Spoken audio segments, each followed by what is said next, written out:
Hello students, welcome to our new video, and today's video we are going to discuss about some important accessories and the component which we use in our air conditioning and refrigeration machine. तो दोस्तों आज की video में हम discuss करने वाले हैं वो कौन कौन से इम्पोर्टेंट एक्सेसरीज या कंपोनेंट हैं जो हम अपने एयर कंडीशनिंग एंड रेफ्रिजरेशन या फिर कहें जो एचपीएसी सिस्टम के अंदर इस्तेमाल करते हैं। तो चलिए हम बात करते हैं सीधा अपनी स्लाइड के ऊपर। जैसे कि मैंने आपको यहाँ पे दिखाया हुआ है, an efficient HVAC system is very important for the comfort of your home throughout the different season of the year. It means एक efficient HVAC system बहुत ही ज़्यादा important होता है आपको comfort provide करने के लिए आपके home पे according to different season of the year. साल में जो भी आपके सीजन होते हैं, समर सीजन हो या विंटर सीजन हो या रेनी सीजन हो, उनमें आपको एक कंफर्टेबल कंडीशन प्रोवाइड करने के लिए एक एफिशिएंट एचपीसी सिस्टम का बहुत ही ज़्यादा इम्पोर्टेंट रोल होता है। और इस एफिशिएंट एचपीसी सिस्टम के अंदर जो एचपीसी इक्विपमेंट होते हैं बहुत ही ज़्यादा इम्पोर्टेंट होते हैं, क्योंकि वही सब रिस्पॉन्सिबल होते हैं आपको हीटिंग के लिए, वेंटिलेशन के लिए एंड एयर कंडीशनिंग के लिए, ताकि आपको एक कंफर्टेबल कंडीशन प्रोवाइड हो सके। यहाँ पे मैंने आपको कुछ इम्पोर्टेंट या कहूँ या बेसिक एचपीसी इक्विपमेंट के मैंने कुछ नाम आपको यहाँ पे दिखाए हैं और उनको हम डिस्कस करेंगे, उनके बेसिक फंडामेंटल क्या है, ताकि आपको एक आइडिया हो जाए उनका काम क्या होता है। ठीक है, तो यहाँ पे जो बेसिक एचपीएसी इक्विपमेंट एक्सेसरीज हैं वो कुछ इस तरीके से दिए हुए हैं। पहला है हमारा condensing unit, and the second is thermostat, and the third duct, evaporator coil, furnace, heat exchanger, and the vents. So these are the important basic HVAC equipment accessories which we used in our HVAC system, or we can say these are the important component which we use in our air conditioning and refrigeration machine. Okay, now it's clear. तो ये ही important component है जो हम इस्तेमाल करते हैं अपने HVAC equipment के अंदर। ठीक है, एक चीज को मैं आपको समझाता हूँ, कंडेंसिंग यूनिट। जैसे कि आपको पता है जो हमारा स्प्लिट एसी होता है, जो हम भी हमारा स्प्लिट एयर कंडीशनिंग होता है, उसके अंदर दो चीज होती हैं, दो कंपार्टमेंट आते हैं। एक होता है इंडोर यूनिट, दूसरा होता है आउटडोर यूनिट।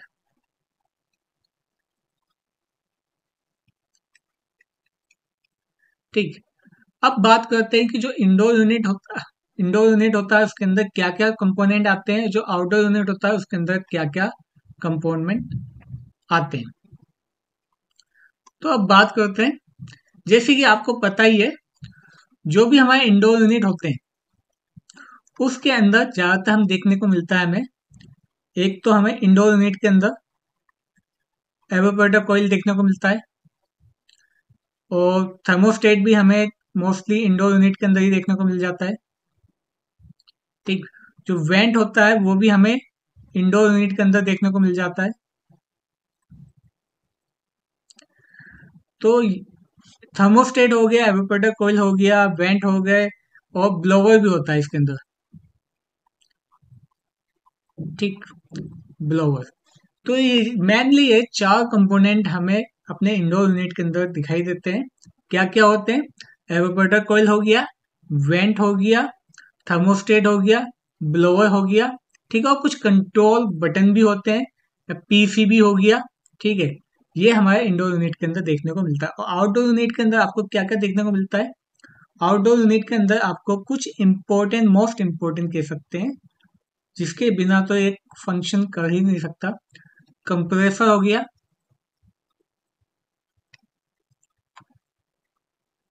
कंडेंसर कॉइल हो गया,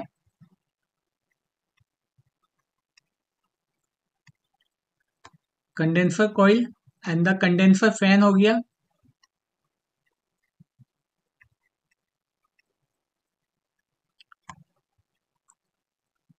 एक्सपेंशन वाल्व हो गया,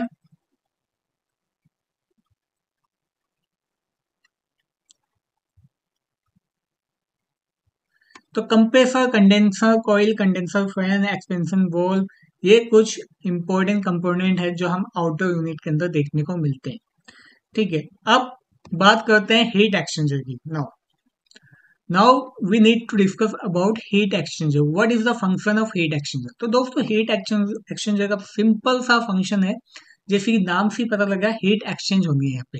तो इसका जो मेन काम होता है, हीट को एब्जॉर्ब करके जो भी हमारा कूल हवा है उसको गर्म करने का, यानी ठंडी चीज को गर्म करने का जो काम करता है वो काम करता है हमारा हीट एक्सचेंजर. ठीक. ज्यादातर फर्नेस के अंदर लगा होता है, जो कि इलेक्ट्रिकल इक्विपमेंट यूनिट से स्टार्ट होता है. ठीक है. यहाँ पे आपको दिखाया हुआ है किस तरीके से यहाँ काम करता है. सपोज को यहाँ पे कूल एयर है और ये हमारा हीट एक्सचेंजर है. हीट एक्सचेंजर से हम कूल एयर को पास करवाते हैं. तो इसके अंदर इस तरह की कॉइल दी होती है जिसमें से गर्म पानी पास करता है. जब ये गर्म पानी इस ठंडी हवा से होके टच होके जाता है, कॉइल होती है, कॉइल में से पास होता है, तो कॉइल क्या करता है, उस ठंडी हवा की हीट को ऑब्जर्व करता है, मतलब खुद ठंडा हो जाता है और उस हवा को गर्म कर देता है. ठीक है. वाइस वर्सा कह सकते हैं, वो जो ठंडी हवा है इस गर्म हवा की या गर्म पानी की हीट को ऑब्जर्व करता है और ठंडा हो जाता है, तो सॉरी गर्म हो जाता है. तो ये काम होता है हमारा हीट एक्सचेंजर का. I hope you understand now what is the function of heat exchanger. कुछ इस टाइप का दिखाई देता है हीट एक्सचेंजर हमारा. ठीक है. अब बात करते हैं an evaporator coil is important component. तो एवापोरेटर कॉइल को मैंने आपको बता ही दिया था क्या काम होता है. एचपीएसी सिस्टम के अंदर बहुत ही ज्यादा इंपॉर्टेंट रोल होता है, फंक्शन होता है, जो कि इंस्टॉल होता है हमारे कहाँ पे, indoor air handler, indoor unit के अंदर. इसका काम क्या होता है, एग्जैक्ट अपोजिट होता है हीट एक्सचेंजर. जैसा हीट एक्सचेंजर क्या करता है, ठंडी चीज को गर्म कर देता है, यानी ठंडी हवा को गर्म करता है. वहीं इसका उल्टा होता है, एवापोरेटर कॉइल क्या करता है, गर्म हवा को ठंडा कर देता है. और ये कितना ठंडा करना है कितना गर्म करना है ये डिपेंड करता है हमारे थर्मोस्टेट पे. थर्मोस्टेट कितने टेम्परेचर पे सेट किया गया है उसके अकॉर्डिंग ही वो उस चीज को ठंडा करता है. This help in absorbing the heat inside the home and lowering the temperature. तो एवापोरेटर कॉइल जैसे ही उसके अंदर से उसके कॉइल में से जैसे ही ठंडा हमारा जो रेफ्रिजरेंट पास होता है और जो हमारा ब्लोअर होता है वो हीट को, सॉरी हवा को एब्जॉर्ब करता है, खींचता है. तो जैसे ही उसमें से वो हवा टच होके जाती है तो उस हवा क्या करता है, वो कूलिंग इफेक्ट उसमें प्रोड्यूस होता है, वो हवा ठंडी हो जाती है, जिससे हमारा जो स्पेस है वहां पे भी ठंडी हवा हमें महसूस होना स्टार्ट हो जाती है और वहां का जो टेम्परेचर है वो धीरे धीरे कंट्रोल या कम हो जाता है. नाउ द थर्मोस्टेट और called the temperature sensor. Thermostat को जैसे मैंने बताया टेम्परेचर सेंसर होता है. टेम्परेचर सेंसर करता है जैसे ही हमारा रिक्वायर्ड टेम्परेचर पहुंच जाता है तो वो क्या करता है, कंप्रेसर को शट डाउन कर देगा, बंद कर देगा, जिससे क्या होगा, वो कूलिंग इफेक्ट को कंट्रोल कर लेगा, उससे ज्यादा ठंडा होने से बच जाएगा. That are use to control the heater and the air conditioner. तो वही चीज जैसे हीटर के अंदर कितना हीटिंग करना है या एयर कंडीशनर के अंदर कितना कूलिंग करना है, इस चीज को कंट्रोल करने का जो काम होता है वो काम होता है थर्मोस्टेट के अंदर.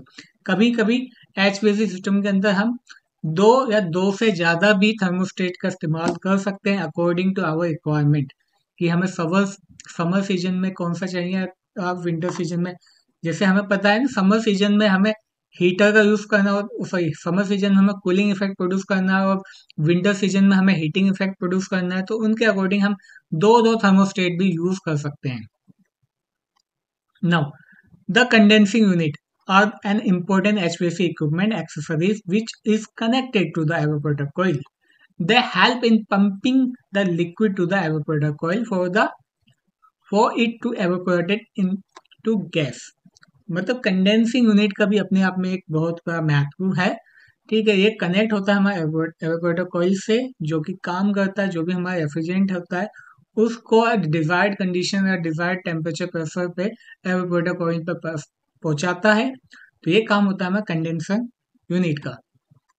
अब बात की हमने वेंट का दोस्तों वेंट ज्यादातर काम क्या होता है, वेंट का मैं आपको फंक्शन समझाता हूँ. वेंट का फंक्शन क्या होता है, तो वेंट का फंक्शन मोस्टली यही होता है, जो भी हमारी कंडीशन एयर या कंडीशन हवा है, ठीक है, तो उसको थोड़ा डक्ट नेटवर्क से पास होते हुए जब वो वेंट से निकलता है तो उसको इक्वली डिस्ट्रीब्यूट कर दे स्पेस में अकॉर्डिंग टू आवर रिक्वायरमेंट।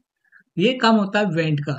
या जिस लोकेशन पे हमें, जिस डायरेक्शन में हमें उस एयर को पहुंचाना है उस डायरेक्शन में वो एयर जाए। ये सब होता है किसके हेल्प से? वेंट की हेल्प से। तो जैसे कि आपने एयर कंडीशनर में दे रखा है, यहाँ पे वेंट दिया हुआ है, ठीक है। इसको हम अकॉर्डिंग टू, जैसे हमें हवा नीचे की तरफ चाहिए या ऊपर की तरफ चाहिए, तो उसमें हम एडजस्ट कर सकते हैं। वही तरीके से यहाँ पे कुछ डिफ्यूजर दे हुए हैं, इनको हम डिफ्यूजर कहते हैं। डिफ्यूजर नाम से पता लगता है जैसे कि जो कंडीशन एयर है उसको डिफ्यूज करना अकॉर्डिंग टू रिक्वायरमेंट, ये काम होता है डिफ्यूजर का, ठीक है। यानी कि हमारे जो स्पेस में पहुंचाने का जो काम करते हैं वो डिफ्यूजर के थ्रू होता है। यहाँ पे साइड ब्लो ग्रिल्स दिया हुआ है, बार ग्रिल्स दिया है, लीनियर दिया हुआ है, फोर वे ग्रिल्स होते हैं, फोर वे होते हैं जो चारों डायरेक्शन में हवा को पहुंचाते हैं। Energy efficient HVAC accessories are important in the maintaining the safety and the comfort of the building equipment. HVAC accessories control the indoor climate and maintain the proper airflow. HVAC accessories ensure proper indoor air comfort in desired area. What is the meaning of these terms? तो समझ लेते हैं।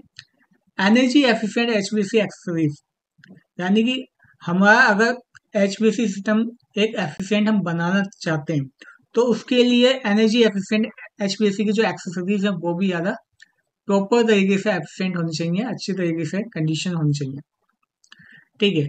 उनको maintain करना है safety और comfort के according, ताकि हमारा जो इक्विपमेंट है वहाँ पे वो एक कंफर्टेबल कंडीशन को प्राप्त कर सके by using these accessories. HVAC accessories control the indoor climate and maintain the proper airflow.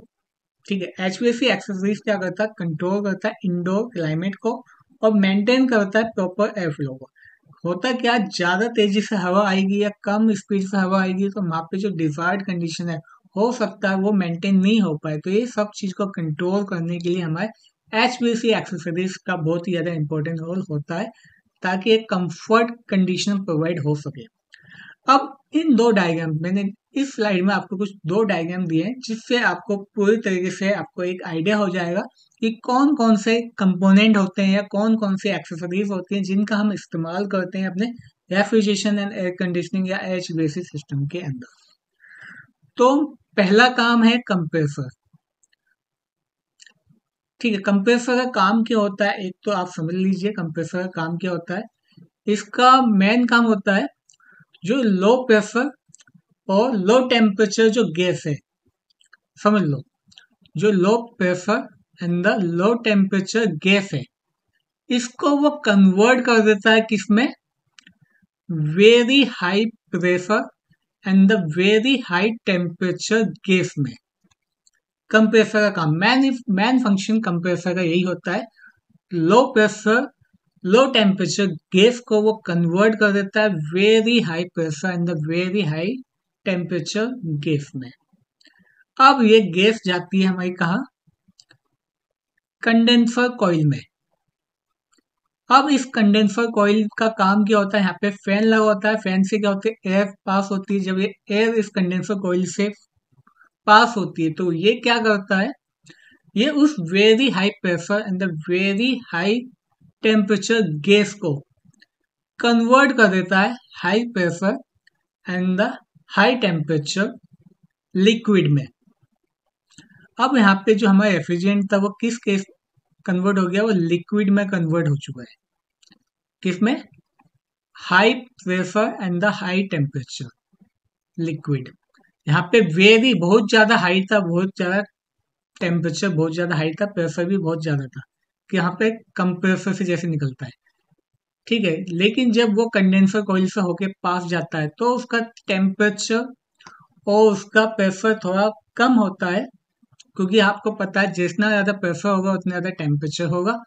ये दोनों एक दूसरे के रेसिप्रोकल होते हैं, इसलिए अगर टेम्परेचर कम हुआ है तो प्रेशर भी कम होगा, लेकिन इतना कम नहीं होगा और वो अपना स्टेट चेंज कर जाएगा। जो वो गैस में था एफिशिएंट, अब वो लिक्विड में कन्वर्ट हो गया है। अब यहाँ पे हमने एक ड्रायर लगा रखा है। अगर इसके अंदर कुछ भी मॉइस्चर यानी कुछ भी डस्ट वैसे पार्टिकल हैं कुछ भी, वो क्या करेगा, इसको क्लीन कर देगा। ठीक है, जब ये क्लीन होके जाता है फिर कहाँ पे ये जाता है, हमारे एक्सपेंशन वॉल्व में। जैसे ही ये हमारा high pressure and high temperature gas expansion valve में जाता है, तो ये अब कन्वर्ट हो जाता है low pressure and the low temperature liquid में। ठीक है, अब हमारा जो एफिशिएंट का टेम्परेचर और प्रेशर बहुत ज्यादा कम हो गया है, यानी कूलिंग इफेक्ट प्रोड्यूस करने के लिए तैयार हो चुका है। अब ये जाएगा हमारा इंडोर यूनिट पे, जहाँ पे होता है एवापोरेटर कॉइल। जैसे ही एवापोरेटर कॉइल में जाएगा, यहाँ पे एक ब्लोवर होता है। ब्लोवर क्या करता है, हमारे स्पेस की हवा को खींच के इसमें से पास करवाता है। जैसे ही वो इसमें से पास करवाएगा, तो वो जो हवा जब इस कॉइल से टच होती है, तो वो क्या करता है, इस कूलिंग इफेक्ट को ऑब्जर्व करता है और हवा ठंडी हो जाती है, जिससे जो स्पेस है उसका टेम्परेचर क्या होता है, कम हो जाता है। और धीरे धीरे रेफ्रिजरेंट ये क्या होता है, वापिस से वेपर गैस में कन्वर्ट हो जाता है। फिर ये वापिस से एक्सपेंसर वॉल्व के थ्रू कंप्रेसर में जाता है। इस तरीके से ये हमारा एक साइकिल कंप्लीट होता है। तो मैंने बहुत अच्छे से आपको समझाने की कोशिश किया किस तरीके से हमारा एयर कंडीशनर काम करता है, रेफ्रिजरेशन साइकिल कैसे काम करता है इसके अंदर। अब यहाँ पे सेकेंड डायग्राम में मैंने आपको जितने भी इसके कंपोनेंट हुए, एक्सेसरीज हैं, उनका मैंने आपको एक डायग्राम के थ्रू समझाने की कोशिश किया, इनके नाम क्या होते हैं। तो कंडेंसर कॉइल मैंने समझा दिया, वेंट होता है, ब्लोअर मोटर होता है, एवापोरेटर कॉइल होता है, कंट्रोल पैनल होते हैं जो कंट्रोल करते हैं कितना टेम्परेचर करना है, कम करना है, ज्यादा करना है। ठीक है, फंक्शन सेलेक्टर होते हैं। ठीक है, फंक्शन सेलेक्टर का मतलब होता है कि कूलिंग इफेक्ट के लिए करना है, या सिर्फ फैन चलाना है, या फिर सिर्फ ड्राई मोड पे रखना है, या तो ये फंक्शन सेलेक्टर होता है। थर्मोस्टेट कंट्रोल करता है टेम्परेचर को, जैसे ही वो टेम्परेचर होता है तो उसको कट डाउन करना है। ठीक है, लोअर होता है जो उसके एयर फ्लो को कंट्रोल करते हैं। ठीक है, ग्रिल्स होते हैं, एवापोरेटर ब्लोअर होता है, फैन मोटर लगा होता है, केजिंग होती है जिसके अंदर ये पूरा सिस्टम लगा होता है। तो ये कुछ कंपोनेंट हैं, एक्सेसरीज हैं, जिनको हम इस्तेमाल करते हैं अपने air conditioning and refrigeration system के अंदर, या फिर हम कहें अपने एचवीएसी सिस्टम के अंदर। तो दोस्तों आज की वीडियो में हमने ये समझा कि कौन कौन से वो इम्पोर्टेंट एक्सेसरीज हैं, या कौन कौन से वो इम्पोर्टेंट कंपोनेंट हैं जो हम अपने एचवीएसी सिस्टम में इस्तेमाल करते हैं। अब मिलते हैं हम अपनी नेक्स्ट वीडियो में। Till then, good bye.